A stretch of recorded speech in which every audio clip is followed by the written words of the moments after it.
இது கிராமிய பொருளாதார மேம்பாட்டு நிகழ்ச்சி. வணக்கம். மக்கள் தொலைக்காட்சிக்கு மிகவும் பணிவான வணக்கம். செங்கல்பட்டு மாவட்டம் செய்யூர் வட்டம் 84 நீலமங்கலம் கிராமம். இந்த பகுதியில் சுந்தரபூங்கா இயற்கை வேளாண்மை மற்றும் ஆராய்ச்சி நிலையம் என்று அமைத்து செயல்பட்டு வருகிறோம். இங்கு பாரம்பரிய நெல்கள் ஆராய்ச்சியும் மற்றும் அதன் பயன்களும் பற்றி மக்களுக்கு எடுத்துரைத்து வருகிறோம். அதன் வகையில் பாரம்பரிய நெல்லை அடுத்த விவசாயிகளுக்கு கொடுத்து விதை நெல்லை திரும்ப வகையில் பயன்படுத்தக்கூடிய வகையிலும் பரவலாக்கம் செய்து வருகிறோம். அந்த வகையில் பார்க்க போனால் சென்ற ஆண்டு விளைய வச்ச நெல் ரகங்களை நெல் திருவிழா மூலம் நமது நெல்லை காப்போம் என்ற அமைப்பின் மூலமாகவும் பரவலாக்கம் செய்து வந்தோம். சென்ற ஆண்டு ஒரு 150 விவசாயிகளுக்கு 2 கிலோ விதை தந்தால் திருப்பி அவங்க 4 கிலோ விதையை உற்பத்தி செய்து திரும்ப தர வேண்டும் என்ற ஒரு சிறிய கட்டளைக்கு நாங்கள் கொடுத்துள்ளோம். இதே போன்று செங்கல்பட்டு அருகில் உள்ள ஒரு கிராமத்திலும் விதை பரவலாக்கம் செய்துள்ளோம். இது போன்று பண்ணையை தேடி வரும் விவசாயிகளுக்கும் நாங்கள் அவர்கள் இயற்கை விவசாயம் செய்ய போதிய வழிமுறைகளை செய்து கொடுக்கிறோம். அதோடு இல்லாமல் இயற்கை வளங்களை பாதுகாப்பதும், மழைநீர் சேகரிப்பதும், சுற்றுச்சூழலை பாதுகாப்பதும், மூலிகைகள் பாதுகாப்பதும், கால்நடை செல்வங்களை பாதுகாப்பதும் போன்ற அனைத்து விதமான செயல்பாடுகளும் செய்து வருகிறோம். மேலும் இந்த இயற்கை விவசாயம் விதையை விவசாயிக்கு மட்டும் கொடுத்தது இல்லாமல் அவர்களை தொடர்ந்து கண்காணித்து ஒவ்வொரு முறையும் என்ன ஐயப்பாடு ஏற்பட்டாலும் அதை கலைத்து சரி செய்துகிறோம். அதே போன்று அவர்கள் எளிமையான செய்யக்கூடிய நெல் ரகங்களையே தான் முதல்ல தெரிவிப்போம். அதோடு இல்லாமல் அவர்கள் விருப்பத்தின் பெயரில் எந்த நெல் கேட்கிறார்களோ அந்த நெல் விதையை அவர்களுக்கு கொடுத்து உதவி அதை வழிகாட்டல் செய்து வருகிறோம். அதோடு இல்லாமல் அதன் பயன், இப்போது ஒரு விவசாயி எனக்கு எதுவுமே தெரியாது, நான் இயற்கை விவசாயம் பண்ண போகிறேன் எங்கள் பகுதியில்னு கேட்டாக்கா, உங்கள் பகுதிக்கு எந்த நெல் உங்கள் அப்பா அம்மா என்ன செஞ்சாங்கோ அவங்கக்கிட்ட இருந்து ஒரு அனுபவத்தை நீங்கள் பகிர்ந்துங்க. அதுக்கப்புறமா உங்களுக்கு எது விருப்பமாக இருக்குதோ அந்த நெல்லை நாங்கள் கொடுக்குறோம். அதை பயிர் வச்சு முறையாக எப்படி செய்யணுமோ அந்த வழிமுறைகள்லாம் நாங்கள் சொல்லி கொடுக்குறோம். அதுக்கப்புறம் என்ன பண்ணுறாங்கன்னா, அந்த நெல் விளைச்சலானோடனே அதை மதிப்பு கூட்டல் பண்ணி அரிசியாக மாற்றி அவங்க உறவுக்காருக்கும் நட்புக்காருக்கும் அதை பயன்படுத்தி கொள்ள நாங்கள் வழிவகை செய்கிறோம். இப்போ பார்த்திங்கன்னா நம்ம காணியில் விளைஞ்ச அந்த பண்ணையில் விளைஞ்ச நெல்லுங்களை காட்சிப்படுத்தி உள்ளோம். ஒவ்வொரு நெல்லும் ஒவ்வொரு மருத்துவ குணம் உள்ளது. ஒவ்வொரு நெல்லுக்கும் நான் விளக்கம் தனியாக தர்றேன். கருப்பு கவுனி பார்த்துருப்பீங்க, சிவப்பு கவுனி இருக்குது, இது வெள்ளை கவுனி. மேலே பார்த்திங்கனாக்கா இந்த நேரத்தில் இருக்கும், அரிசி வெள்ளையாக இருக்கும். கருப்பு கவுனி எப்படி விளையுதோ அதே மாதிரி தான் இந்த வெள்ளை கவுனியும் விளையும். மருத்துவ குணம் எல்லாம் ஒன்று தான். கருப்புக்கு கொஞ்சம் ஒரு 5% கூடுதலாக இருக்கும் கருப்பு கவுனின்றதுனால. வெள்ளை கவுனி பரவலாக்கம் இல்லை, இது நம்மக்கிட்ட இருக்குது வெள்ளை கவுனி. அதே மாதிரி இது ஒரே சீராக கதிர் வரும். கருப்பு கவுனியோட இது ஒரே சீராக வரும். இதோட மருத்துவ குணம் பார்த்திங்கனாக்கா கருப்பு கவுனியை போலே தான் இருக்கும். அதோடு இல்லாமல் நல்ல இது உடல் உறுதியை நல்லா செய்யும். அது வெள்ளைன்றதுனால இது ஈஸியாக நம்ம பயன்பாட்டு கொண்டு வந்துடலாம். கருப்பு இப்போ சிலர் விரும்புவாங்க, சிலர் வெள்ளையை விரும்புவாங்க. அந்த மாதிரி அந்த வகையில் இது வெள்ளை கவுனின்றது நல்ல ஒரு கஞ்சி, இட்லி போன்ற இதுக்கு பயன்படுத்தலாம். முறுக்கு சிறப்பான ஒரு நல்ல ஒரு நொறுக்கு தீனிக்கெலாம் இது ரொம்ப நல்லாயிருக்கும். சுவையும் கூடுதலாக இருக்கும். கருப்பு கவுனியோட இது வேறு சுவையில் இருக்கும். கருப்பு கவுனியோட சுவை வேறு, இது சுவை வேறு. இது தங்கச்சம்பா. தங்கச்சம்பா நெல் 135 நாள் வயசு கொண்டது. இதோட மருத்துவ குணம் பார்த்திங்கனாக்கா நரம்புகளை உறுதியாக்கும், கண் பார்வையும் சரி செய்யணும்னு சொல்கிறாங்க. அதோடு இல்லாமல் இது வெள்ளை சன்னரக அரிசி. இது வெண்பொங்கலுக்கு பயன்படுத்தலாம். அதே மாதிரி அவிச்சோம்னாக்கா நம்ம உணவாக சாப்பாட்டுக்கு பயன்படுத்தலாம். இதிலேருந்து முறுக்கு, அதிரசம் அந்த மாதிரியான தின்பண்டங்களும் தயாரிப்புக்கு பயன்படுத்தலாம். பரவலான எல்லோரும் அறிந்த இந்த தங்கச்சம்பா நெல் நிறைய பேருக்கு எல்லாருக்குமே பரவலாக்கத்தில் தெரியும். அதிக நேரம்லாம் ஊற வைக்க தேவையில்ல, குறைந்த நேரமே போதுமானது. சாதாரண அரிசி இப்போ பயன்பாட்டில் இருக்கிற அரிசியை போல் இதை பயன்படுத்தலாம். இது ரோசாப்பூ சம்பா. இது என்னென்னா, இந்த நெல் ஓரத்தில் ரோசாப்பூ இதழ் காய்ஞ்சி போனால் என்ன மாதிரி கொஞ்சம் நிறம் இருக்குமோ கொஞ்சம் நிறம் அது ஒத்து இருக்கிறதுனால இது ரோசாப்பூ சம்பான்னு பேர் வச்சுருக்கோங்க. அதோடு இல்லாமல் இது வெள்ளை அரிசி தான். இது எளிமையாகவும் பயன்படுத்தலாம். இது உணவுக்கு நல்லா சுவையாகவும் இருக்கும். இது கொஞ்சம் நிறம் கொஞ்சம் வித்தியாசமாக இருக்கிறதுனால கொஞ்சம் தான் இருக்கும். அதனால் இதுக்கு பேர் ரோசாப்பூ சம்பா. இது பார்த்திங்கன்னா ரத்தசாலின்னு சொல்லக்கூடிய ஒரு நெல். இது 120 நாளில் விளையக்கூடியது, சவுர் நிலத்துலையும் விளையக்கூடியது. அதோடு இல்லாமல் நம்ம ரத்தத்தை விருத்தி செய்யக்கூடியது, ஹீமோகுளோபின் சொல்லக்கூடிய இரத்த அணுக்களை அதிக உற்பத்தி செய்யக்கூடியது. இது வந்து கஞ்சாப்பம் பயன்படுத்தலாம். அப்படி இல்லைனாக்கா இட்லி, தோசை அந்த மாதிரி வகையிலும் இதை பயன்படுத்தலாம். இளம் சிவப்பு நிறத்தில் இருக்கக்கூடிய இந்த அரிசி, இந்த நெல்லும் இப்படி தான் இருக்கும். உள்ள அந்த மேலே இருக்கிற தோலும் அந்த மாதிரி தான் இருக்கும். அதனால் வந்து இது ரத்தசாலின்னு பேர் வந்தது. இதுக்கு ரத்த நிறத்தை ஒத்திருக்கக்கூடியதால். இந்த நெல் வந்து மாப்பிள்ளை சம்பா 135லேருந்து 150 நாளில் விளையக்கூடிய ஒரு நடு ரகத்தை சார்ந்த ஒரு நெல். இந்த நெல் வந்து இயற்கை பாரம்பரியம்னு சொன்னாவே முதல்ல மாப்பிள்ளை சம்பா தான் எல்லோரும் நினைக்கும் வரும். இது வந்து பார்த்திங்கனாக்கா உடலை மிகவும் உறுதியாக மாற்றக்கூடிய தன்மை இந்த அரிசிக்கு உண்டு. அதோடு இல்லாமல் ஆண்மைத்தன்மைக்கு இது வந்து ஒரு சிறந்த ஒரு உணவாக வந்து எடுத்துக்கிறாங்க. இந்த இளவட்டக்கல்லுன்ற தூக்கத்துக்கான உறுதிக்கு இந்த அரிசியை உட்கொண்டோம்னா அவங்க வந்து இளவட்டக்கல்லை தூக்கி போடுற ஒரு பலம் கிடைக்கும்ன்ற ஒரு இருக்குது. அதனால் வந்து இதை பயன்படுத்தினா அவ்வளோ சிறப்பான ஒரு பலம் வாய்ந்த ஒரு உடலை பெறலாம். இந்த நெல் வந்து ஆற்காடு கிச்சலி சம்பா. இது சம்பா பட்டத்தில் தான் வரும். சம்பா பட்டத்துலேருந்து ஆடி முன் சம்பாவிலேருந்தும் தொடங்கலாம். கடைசியாக இது கார்த்திகை மாதம் வரைக்கும் இது நடவு செய்யலாம். அதுக்கப்புறம் நடவு செஞ்சால் கதிர் வராது. அடுத்த ஆண்டுக்கு தான் இது திரும்பவும் வந்து அது அப்படியே உயிர் போட இருந்ததுனாக்கா அடுத்த ஆண்டுக்கு எப்பவும் போலேருந்து தொடங்கி கதிர் வரும். அதனால் வந்து இதெல்லாம் ஒரு சில ரகங்கள் சரியான பருவத்தில் மட்டுமே பயிர் செஞ்சால் மட்டும் பலனடையும். இது வந்து வெள்ளை ரக சன்ன ரக அரிசி 135 நாளில் விளையக்கூடியும். அந்த பருவத்துக்கு ஏற்ற மாதிரியும் கொஞ்சம் ஒரு சில நாட்கள் வேறுபடும். எளிதில் ஜீரணமடையும், வயிற்று பிரச்சனைனா சரியாகும். இதுதான் இதோட சிறப்பு. இந்த நெல் வந்து குடவாழை 120லேருந்து 130 நாளில் விளையக்கூடியது.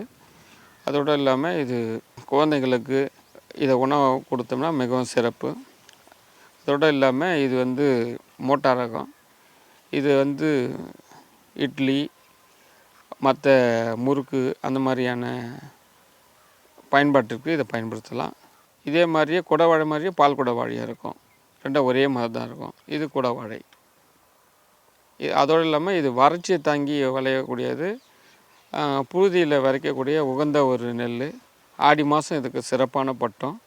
இந்த மானாவாரி நிலங்களுக்கு மிகவும் ஏற்ற நெல் இது. அந்த அப்போ விதைச்சி விட்டோம்னா அந்த மழையில் இது வர்றதுக்கு இந்த மழை தண்ணி பிடிச்சி வரப்பில் கட்டினாவே இது விளைஞ்சிடும். அதிகமான பராமரிப்புலாம் ரொம்ப தேவையில்லை. விளைச்சல் மிக குறைவாக தான் இருக்கும். இது வந்து மைசூர் மல்லி. இது வந்து ஆடி ஆவணி புரட்டாசி அந்த மாதிரி பட்டத்துலேயும் பயிர் வைக்கலாம். இப்போ சொர்ணவாரி பட்டத்துக்கும் இது பயிர் வைக்கலாம். மைசூர் மல்லி இது 120 நாள் வயசு. சொர்ணவாரி பட்டத்தில் ஒரு 10 நாள் கூடும்.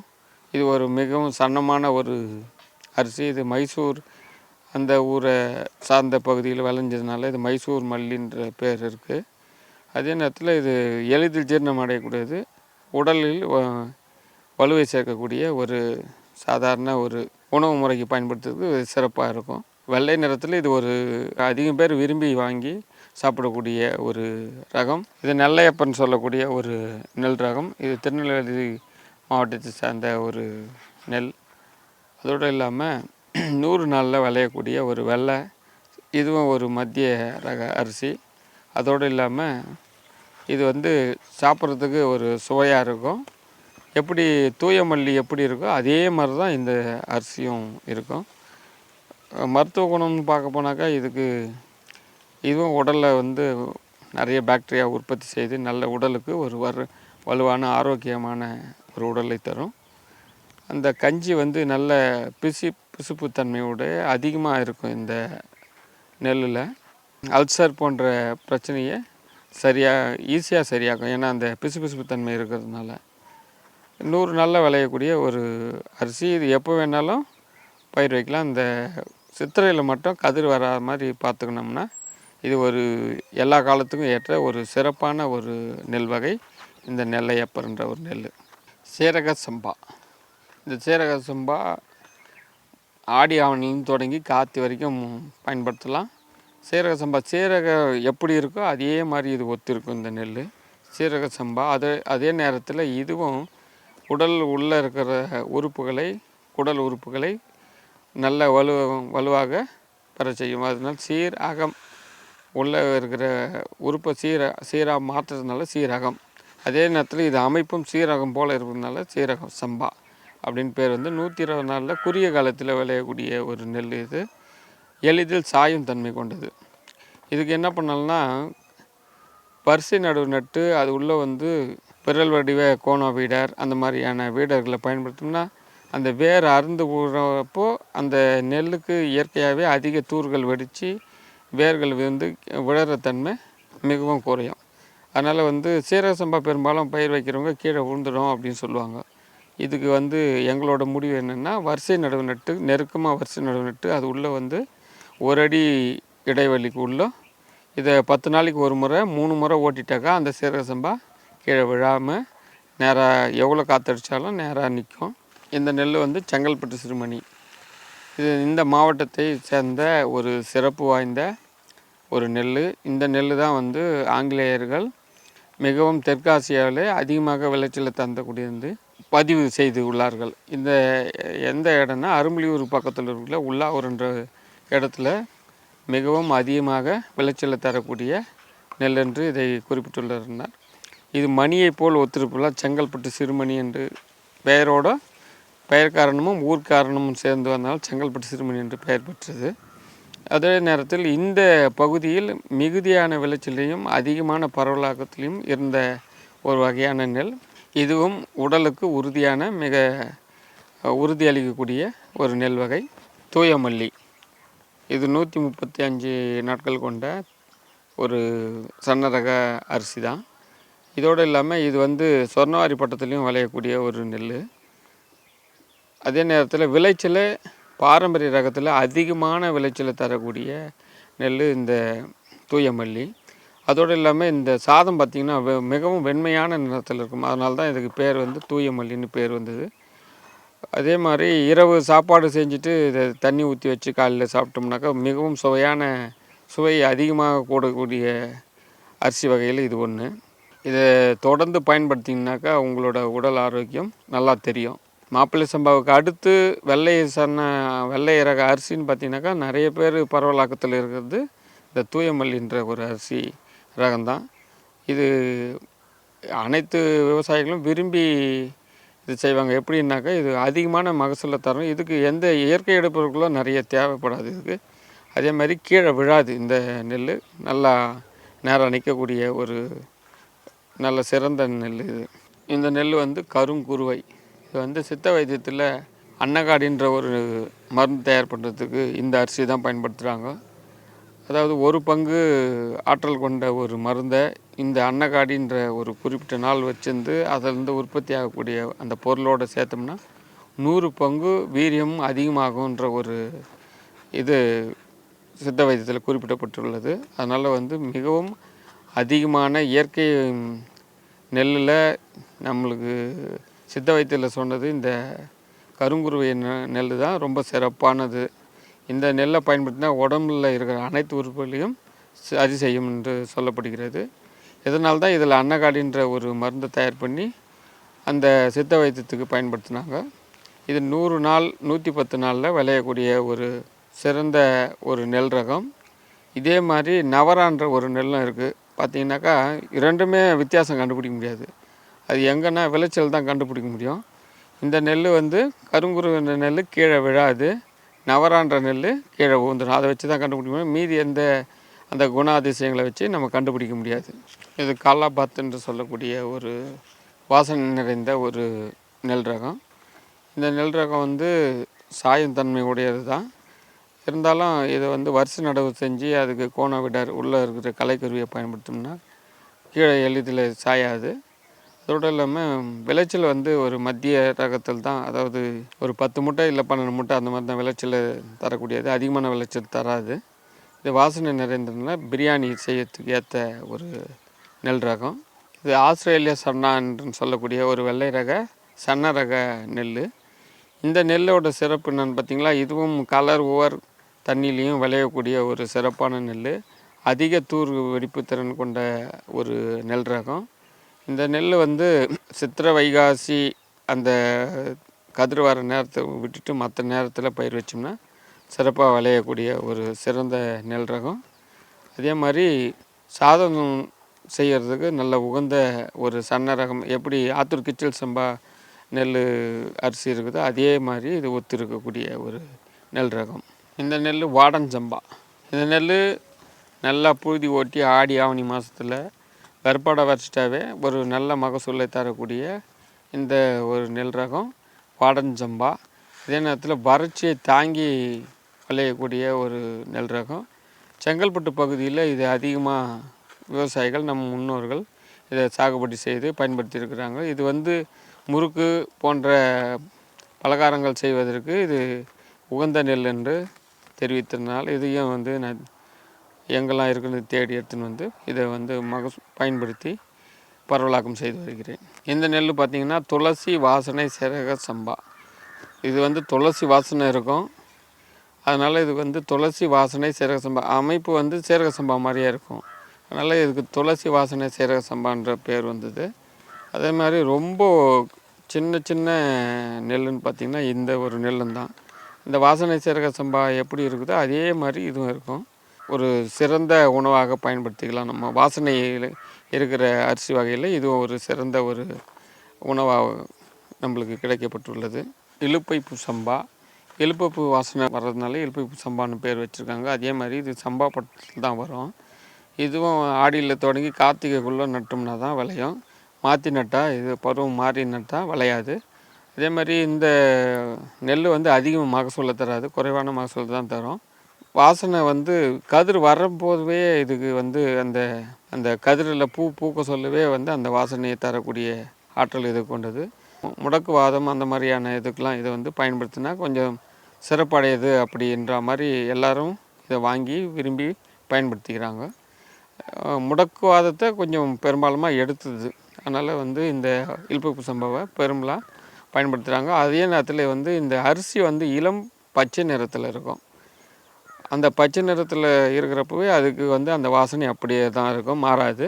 நெற்களின் பெயரை வந்து பூ பெயர், விலங்கு பெயர், ஊர் பெயர் அந்த மாதிரி நிறைய ஒப்பீடு பண்ணி நம் முன்னோர்கள் சரியான நினைவாற்றலோடு வச்சிருக்கிறதுக்காக பெயர்களை வந்து சொல்லியிருக்காங்க.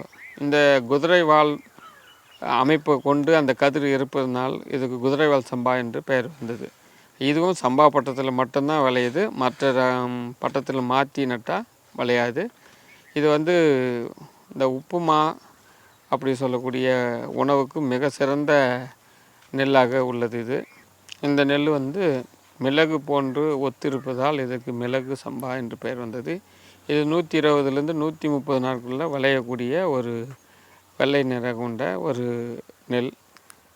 அதே மாதிரி இது வந்து முறுக்கு செய்யறதுக்கு ஒரு சிறந்த ஒரு நெல்லாக கருதப்படுகிறது. அதோடு இல்லாமல் இது வந்து விளைச்சல் அதிகமாக தரக்கூடிய ஒரு ரகம் மிளகு சம்பா. இது ஊர் பெயர் கொண்ட கிச்சலி சம்பா. இது ஆத்தூர் கிச்சல் சம்பா, ஆற்காடு கிச்சல் சம்பான்னு 2 இருக்குது. இதில் வந்து ஆத்தூர் கிச்சல் சம்பா இது ஒரு சன்னமான ஒரு நெல். 135லேருந்து 140 நாள் கூட விளையக்கூடிய நெல், சன்ன ரகம். இது வந்து நம்ம பழங்காலத்து பாட்டாகவும் வந்திருக்குது இந்த நெல். அதோடு இல்லாமல் இது முறுக்கு போன்ற பலகாரங்கள் செய்ய சிறப்பாக இருக்கும். அதே மாதிரி இந்த வைக்கலை வந்து கால்நடைகள் விரும்பி உண்ணக்கூடிய ஒரு உணவாக இருக்கிறது. அதே நேரத்தில் இது எளிதில் சாயும் திறன் கொண்டது. அதனால் வந்து இதையும் வரிசை நடவு செஞ்சு சம்பா பட்டத்தில் உள்ளே வந்து கலை கருவியான கோண விடுற ஓட்டினாக்கா ஒரு 3 முறை ஓட்டினாக்கா சாயந்தன்மை கிடையாது என்று நாங்கள் உறுதியாக சொல்கிறோம். ஏன்னா நாங்கள் பயன்படுத்தி பார்த்துருக்கோம். அந்த உள்ளே வந்து கலைக்கருவியை பயன்படுத்த அதோட வேர் அதிகமாக கீழே வந்து பூமியில் ஊன்றி அது சாயந்தன்மையை குறைவாக உள்ளது என்று சொல்கிறோம். உள்ளங்கார் என்று சொல்லக்கூடிய இந்த நெல் வந்து எல்லா பட்டத்திலும் விளையக்கூடியது. 120 நாள் பருவம் வயசு கொண்டது. அதோடு இல்லாமல் கிளைப்பு திறன் அடியில் பார்த்திங்கனாக்கா தூரம் இருக்குது இந்த நெல்லுக்கு மட்டும். அதனால் இது ஈஸியாக வந்து நம்ம இனம் காணலாம். குள்ளங்கார். அதோடு இல்லாமல் இது வந்து பலகாரத்துக்கு தான் உகந்தது. இந்த நெல் வந்து கருப்பு கவுனி. கருப்பு கவுனி வந்து 135 நாளில் விளையக்கூடிய ஒரு நெல். இது வந்து ராஜாக்கள் காலத்தில் அவங்க மட்டும்தான் பயிர் வச்சுட்டு பாதுகாப்பாக இருந்ததுன்னு ஒரு பரவலான ஒரு மொழி இருக்குது இதுக்கு. அதோடு இல்லாமல் இப்போ நம்ம கையில் இருக்கிற நெல் பார்த்திங்கன்னா வெள்ளை கவுனி இருக்குது, கருப்பு கவுனி இருக்குது, இந்த மாதிரி சிவப்பு கவுனியும் இருக்குது. அது அடுத்த முறை வந்து சிவப்பு கவுனி நாங்கள் பயிர் வைப்போம். இது 135 நாள் வயசு கொண்டதுனால கதிர் வர்றப்போ பார்த்திங்கனாக்கா ஒவ்வொரு நாளும் ஒவ்வொரு விதமான நிறத்தில் இருக்கும். கதிர் முத்த வந்தோம்னா நல்ல கருமை நிறத்துக்கு போயிடும். அதே மாதிரி நெல் வளர்கிறப்போ அந்த இலைங்களும் வந்து இதே மாதிரி ஓரத்தில் வந்து முனையில் வந்து நுனி பகுதியில் வந்து கருப்பாகவே இருக்கும். அதோடு இல்லாமல் ஒவ்வொரு கணுவுலேயும் அந்த இணைகின்ற இடம் வந்து பார்த்திங்கன்னா கருப்பு சேர்ந்த மாதிரியே இருக்கும். இதெல்லாம் வந்து உண்மையான கருப்பு கவுனிக்கான அடையாளங்கள். இதுலேயே போலிலாம் கூட இருக்குது. அதெல்லாம் வந்து நம்ம குறைந்த வயசில் வந்து கதிர் வந்துடும். இது வந்து 135 நாளுக்கு மேற்பட்டது தான் வரும். அதே மாதிரி சரியான பருவத்தில் பண்ணோம்னாக்கா இது முழுமையான கருப்பு கிடைக்கும். பருவம் தள்ளி கார்த்திகை மாதம் பண்ணோம்னாக்கா இருவேறு நிறங்களில் இருக்கும். ஒரு பக்கம் பார்த்திங்கன்னா வெளிர் நிறத்தில் இருக்கும், ஒரு பக்கம் வந்து கருப்பி அடர் நிறத்தில் இருக்கும். நம்ம மருதாணி கையில் வச்சோம்னா என்ன நிறம் வருதோ அந்த மாதிரி நிறத்தில் இருக்கும். இது சாயம்லாம் போகாது உண்மையான கருப்பு கவுனிக்கு. சிலர் வந்து சந்தையில் வந்து சாயம் போகுது அப்படிலாம் சொல்கிறாங்க. இந்த கருப்பு கவுனி வந்து இயற்கையாகவே இந்த கருமை நிறம் கொண்டது. என்னன்னா இருவேறு நிறத்தில் அமையும். சரியான ஆடி பருவத்தில் போட்டு வந்ததுன்னா அந்த நெல் வந்து முழுமையான கருப்பாக இருக்கும். இந்த மாதிரி கொஞ்சம் பருவம் தள்ளி கார்த்திகையில் போட்டோம்னா அதோட விளைச்சல் கடைசி நேரத்தில் பார்த்திங்கனாக்கா இருவேறு நிறங்களில் தான் இருக்கும். அதனால் வந்து இதுக்கும் அதுக்கும் நிறைய வித்தியாசம்லாம் கிடையாது. எல்லாமே ஒரே மருத்துவ குணம் கொண்டது தான். இந்த அரிசி வந்து சிவன் சம்பா அரிசி. குழந்தைங்கள்லேருந்து பெரியவங்க வரைக்கும் சாப்பிட்லாம், எளிதில் ஜீரணமாகும். சுகர் இருக்கிறவங்க இதை சாப்பிட்லாம். அதோடு இல்லாமல் அந்த இன்சுலின் ஊசி போடுறது இது நிறைய பேர் வாங்கி சாப்பிட்டு இன்சுலின் போடுறத விட்டுருக்கேன்னு சொல்லியிருக்காங்க. அவங்க உடம்புக்கு ஏற்ற மாதிரி இது செயல்படும். இந்த அரிசி பார்த்திங்கன்னா ரத்தசாலின்னு சொல்லக்கூடிய ஒரு அரிசி. ரத்தத்தை வந்து ஹீமோகுளோபின் அதிகமாக உற்பத்தி செய்யக்கூடிய ஒரு மிக சிறந்த அரிசி இந்த ரத்தசாலி என்று சொல்லக்கூடிய அரிசி. இது புழுங்கல் தான். இது கருங்குரு என்று சொல்லக்கூடிய ஒரு அரிசி. இதுவும் புழுங்கல் தான். இது பார்த்திங்கன்னா செமி பாலிஷ் பண்ணி அந்த நிறம் போகாமல் அப்படி எடுத்துருக்கோம் பாருங்கள்.